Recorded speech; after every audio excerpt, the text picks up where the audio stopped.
MSNBC is so corrupt. It's so disgusting. They're really a fake news group of people. CNN, fake news, said Trump will not win. But they can make anything bad because they are the fake, disgusting news. And even these people back here, these horrible, horrendous people. Fake news, fake news. They are fake. When you read the New York Times, it's just story after story after story that's just a negative spin. The enemy of the people, I call them. President Trump continues to rail against the press, even saying recently that the fake news is dangerous and sick and can also, quote, cause war. A favorite target of the president has been the failing so-called New York Times. But as the Times' Peter Baker recently pointed out, the paper just added another 109,000 new subscribers for the second quarter, bringing the total to 3.8 million subscribers for digital and print. That's a lot of eyeballs. The Showtime documentary series, The Fourth Estate, chronicles the job of journalists at the New York Times, covering President Trump during his first year in office. And the series recently earned an Emmy nomination. Take a look. We have a president who is very comfortable not telling the truth. Very strange. That's okay. We have a left that doesn't want to hear what the other side has to say. And we have a right that feels the same way. And all of those groups are picking through every story, looking for places where we fail. Joining us now, the series director and producer, Liz Garbus, who spent the last year embedded with the Times. And Liz, thanks for being on. Thanks for doing this. What did you find? What surprised you in your year embedded with the Times as you were trying to look at the challenge reporters face in this landscape, this atmosphere, but also in what we do as reporters and journalists, because we are an ever-evolving, always trying to get better entity? I think what's striking is with all the attacks of fake news and the enemy of the people and the idea that there's some kind of conspiracy brewing within places like the New York Times or the Washington Post, CNN, or here in MSNBC, what I found was extraordinary care and caution, actually.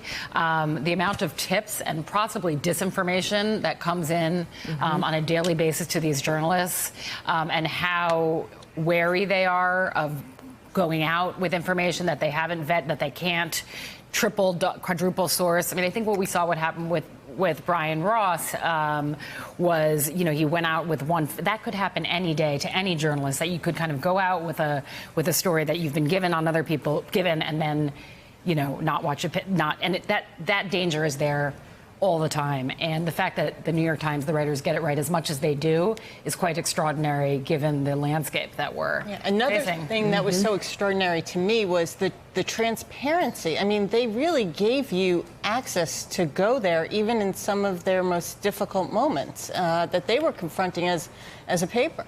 Yeah, Dean Baquet said he thought the best way to respond to attack was to be transparent. I mean, whatever anybody's accusing them of, even with mistakes, warts and all, it's not going to be as bad as what they're being accused of. So transparency was the answer.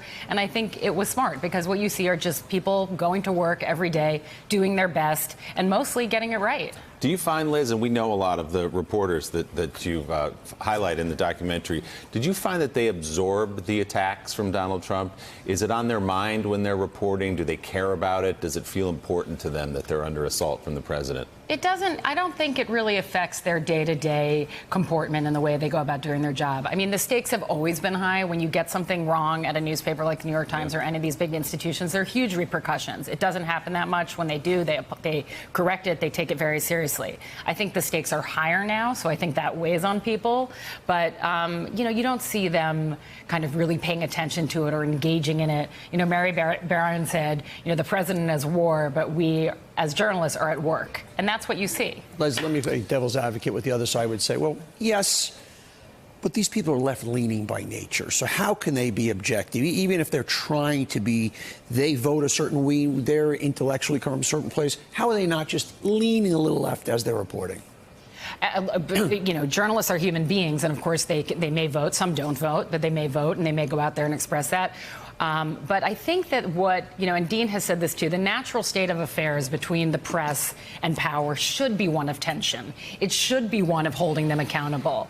They obviously went after Hillary Clinton with a lot of passion, right? So I think that is the natural state of affairs between the press and power. And yes, with this president, with a lot of misstatement, attacks, you feel that tension even more so. But I think it is the natural state of affairs.